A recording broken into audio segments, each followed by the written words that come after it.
नमस्कार, बहुत स्वागत है आप सभी का। मैं हूं आपके साथ पूजा सचदेवा। कर्नाटक धर्मस्थल केस आपको ध्यान ही होगा, जिसको लेकर एक शिकायतकर्ता की तरफ से आरोप लगाए गए थे कि 1995 से 2014 तक उसने 100 से ज्यादा लाशों को दफन किया था, जबरन उससे दफन कराया गया था, जिसमें ज्यादातर महिलाओं और लड़कियों की लाश थी, जिसको लेकर शिकायतकर्ता का कहना था कि रेप के बाद उनकी हत्या की गई थी। उस वीडियो को आपने खूब देखा था, 1 मिलियन से ज्यादा व्यूज आपने दिए थे।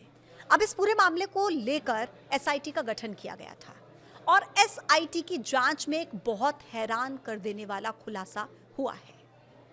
एसआईटी को उन जगहों से हड्डियां मिल गई हैं, यानी कि इंसान के अवशेष मिल गए हैं। पूरी डिटेल क्या है वो मैं आपको बताऊंगी इस वीडियो में। एंड तक इस वीडियो को जरूर देखिएगा। धर्मशाला शहर में 100 से ज्यादा लाशों के दफन के मामले में एसआईटी ने अपनी जांच तेज कर दी है। कर्नाटक का यह मामला, पहले दिन इस मामले में खुदाई हुई 29 जुलाई को साइट नंबर 1 पर। कई घंटों तक खुदाई चलती रही, करीब 6 घंटों तक। वो शिकायतकर्ता भी वहीं पर मौजूद था, वो गवाह जिसकी पहचान गुप्त रखी गई है, जिसे कोई नहीं जानता, जो पूर्व सफाई कर्मी हुआ करता था धर्मस्थला में। मजदूरों ने 15 फीट गहरा गड्ढा साइट नंबर 1 पर खोदा पहले दिन, लेकिन कुछ नहीं निकला। ना कोई लाश, ना कंकाल, ना हड्डियां, कुछ नहीं। फिर आया दूसरा दिन 30 जुलाई का, फिर से वहां पर खुदाई हुई। कई घंटों तक वो गवाह भी वहीं पर था, उसी के सामने खुदाई हुई। सुबह से शाम तक 12 से 15 फीट गहरे गड्ढे खोदे गए। एसआईटी ने 4 नई जगहों साइट नंबर 2, 3, 4 और 5 पर खुदाई शुरू की। साइट नंबर 3, 4 और 5 जगहों पर भी कोई कंकाल, कोई शव नहीं मिला, लेकिन साइट नंबर 2 पर कुछ ऐसा मिला जिसने इस जांच को नया मोड़ दे दिया। 2.5 फीट की गहराई पर मिट्टी के बीच एक लाल रंग का फटा हुआ ब्लाउज, एक पैन कार्ड और एक एटीएम कार्ड वहां से मिला। एक कार्ड जो किसी पुरुष के नाम पर था और दूसरा कार्ड जो लक्ष्मी नाम की एक महिला के नाम पर था। फिर जांच हुई और पता लगा एक लक्ष्मी नाम की महिला की मृत्यु हो चुकी थी, और मृत्यु कब हुई थी? साल 2009 में। लेकिन पुलिस रिकॉर्ड में उसका कोई जिक्र नहीं था। कुल मिलाकर 2 दिन में कुल 5 जगहों पर कई फीट गहराई तक खोदा गया और जो मिला वो मैंने आपको बताया। फिर तीसरा दिन गुरुवार का, यानी 30 जुलाई, दोबारा से खुदाई शुरू की गई। 2 दिन तक कोई शव नहीं मिला, कोई कंकाल नहीं मिला, कोई हड्डियां नहीं मिली। इसलिए शक की सुई उस शिकायतकर्ता के इर्द गिर्द घूम रही थी, यानी कि उस गवाह के इर्द गिर्द, कि वो सच भी बोल रहा है या झूठ बोल रहा है या पागल बना रहा है या गुमराह कर रहा है। खैर, तीसरे दिन जंगल के क्षेत्र में नेत्रावती नदी के किनारे खुदाई शुरू की गई, साइट नंबर 6 की। करीब 6 फीट की गहराई पर मजदूरों को कुछ होने की आशंका जाहिर होती है। वो हाथ से मिट्टी हटाते हैं और देखते हैं कि वहां पर इंसानी कंकाल के अवशेष थे, यानी कि हड्डियां थी। फॉरेंसिक टीम वहीं पर मजदूरों को रोक देती है, क्योंकि जो इंसानी हड्डियां वहां से मिलती हैं उनकी हालत बहुत खराब थी, यानी कि अगर औजारों से खुदाई की जाएगी तो वो और ज्यादा खराब हो सकती थी। इसलिए हाथों से खुदाई करने के निर्देश दिए गए और साइट नंबर 6 से इंसानी हड्डियां निकली। पहले 2 दिन की नाकामी के बाद तीसरे दिन कामयाबी मिली और लगा कि शिकायतकर्ता झूठ नहीं बोल रहा, क्योंकि जिस जगह से इंसान के अवशेष मिले उस जगह की मार्किंग उसी गवाह ने की थी। उस गवाह ने कुल 13 जगह की मार्किंग की थी। उस सफाई कर्मी का दावा था, पूर्व सफाई कर्मी का, कि साइट नंबर 1 से 13 तक में अलग अलग संख्या में लाशें दफनाई गई हैं। साइट नंबर 6 और 7 पर 8 लाशें दफन होने का दावा, साइट नंबर 11 पर 9 लाशों का और साइट नंबर 13 पर सबसे ज्यादा लाशें दफन होने का दावा था। उसने कुल 50 से ज्यादा ऐसी जगहों की निशानदेही की थी जिनमें से कुछ में तो बड़ी संख्या में शवों का दफन हुआ था। साइट नंबर 13, जहां पर मास बरियल की बात कही गई थी। जिन जगहों पर मास बरियल हुआ है वहां पर अभी खुदाई का काम शुरू हुआ ही नहीं है। मास बरियल की पहली साइट नंबर 13 है। उम्मीद की जा रही है कि अगले 24 से 48 घंटे में साइट नंबर 13 यानी कि पहले मास बरियल वाली जगह की खुदाई का काम शुरू किया जाएगा। एसआईटी की टीम ने सारी हड्डियों को जब्त कर लिया है।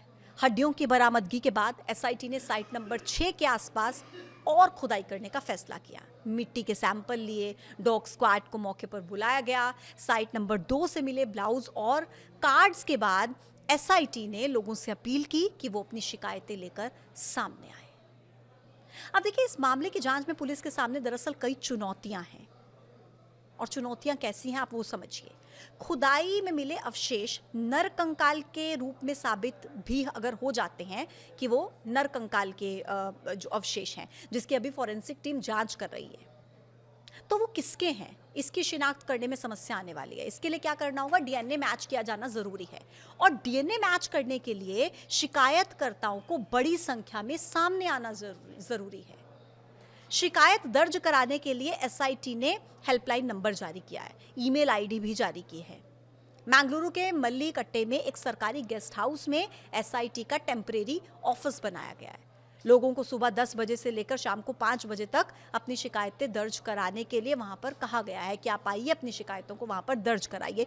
और अगर जो लोग ऑफिस नहीं जा सकते उनके लिए व्हाट्सएप नंबर जारी किया है, 8277986369, 8277986369, ये व्हाट्सएप नंबर है।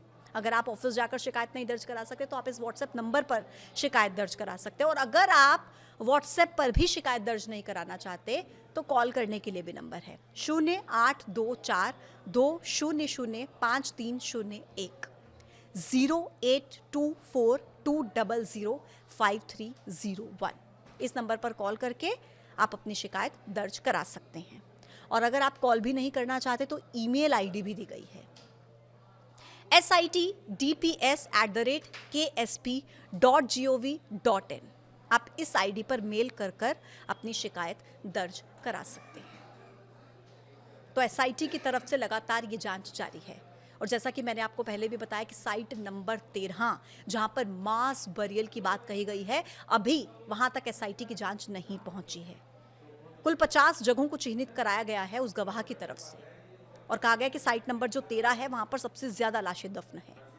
अगले 24 से 48 घंटे तक हो सकता है कि वहां तक जांच पहुंच जाए, लेकिन जो 50 जगह चिन्हित की गई हैं वहां तक पहुंचने में काफी लंबा समय लग सकता है, मतलब कि 25 से 30 दिन भी लग सकते हैं। लेकिन अब सवाल यह आता है कि अगर ज्यादा संख्या में शिकायतकर्ता सामने नहीं आएंगे, यानी कि वो लोग सामने नहीं आएंगे जो इस ड्यूरेशन के बीच में, जिसका दावा उस गवाह की तरफ से किया जा रहा है कि 1995 से 2014 के बीच में अगर किसी के घर से कोई लापता हुआ, गायब हुआ, मिला नहीं, अगर ऐसे लोग सामने नहीं आएंगे, अपनी शिकायत दर्ज नहीं कराएंगे, तब तक जो भी अवशेष वहां से मिल रहे हैं उनकी डीएनए जांच नहीं हो सकती है। और इसीलिए एसआईटी की तरफ से टेम्परेरी ऑफिस भी बना दिया गया, हेल्पलाइन नंबर भी जारी कर दिया गया, ईमेल आईडी भी दे दी गई है कि ज्यादा संख्या में लोग सामने आए, शिकायतें दर्ज कराएं, ताकि इस पूरे मामले का पर्दाफाश हो पाए। हालांकि जो अभी अवशेष मिले हैं इस पूरे मामले में, अभी तक उनकी फॉरेंसिक जांच होना बाकी है। फॉरेंसिक जांच के बाद ही पता लग पाएगा कि वो अवशेष क्या किसी नर कंकाल के हैं, यानी इंसानी कंकाल के हैं, क्योंकि लंबा समय भी हो चुका है। किस हालत में वो अवशेष मिलते हैं, ये भी एक बहुत बड़ा सवाल है। जांच में थोड़ी दिक्कतें जरूर हैं, लेकिन हैरान कर देने वाली बात यह है कि तीसरे दिन की जांच में बड़े सबूत एसआईटी की टीम को जरूर मिले हैं।